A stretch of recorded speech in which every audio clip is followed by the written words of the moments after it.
Curtis Blaydes extended his winning streak to 4 consecutive fights on Saturday when he defeated Alexander Volkov in a relatively lopsided fight in the UFC on ESPN 11 main event in Las Vegas.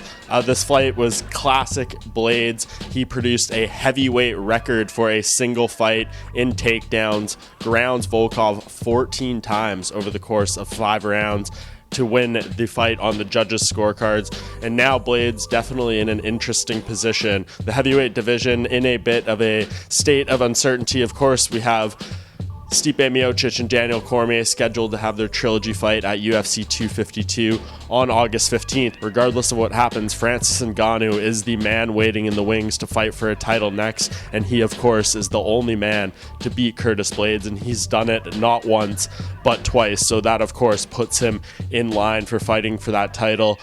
Blaydes says he is considering waiting out as long as he needs to see how the situation unfolds. Not the worst idea, of course, but I don't think the UFC is going to be too keen to put him in a third fight with Ngannou, assuming that the situation with both Cormier and Miocic happens and both walk away and there's a vacant belt there. I think the UFC would probably rather put someone like an Alistair Overeem in there for a rematch with Ngannou before Blaydes, but that remains to be seen. Right now, of course, we know UFC President Dana White not overly pleased with the performance Curtis Blaydes put in there against Volkov on Saturday night. That is not the most fan-friendly type of style. We know this, and we know UFC President Dana White likes to see more entertaining action than that, and I cannot see him granting a title fight immediately on the cusp of this. So what does that mean for Blaydes? I think that means he is going to have to take another fight in the heavyweight division, and I'd be circling the August 8th main event between Derek Lewis and Alexei Oleinik. That is a fight of relevance. Blaydes has yet to fight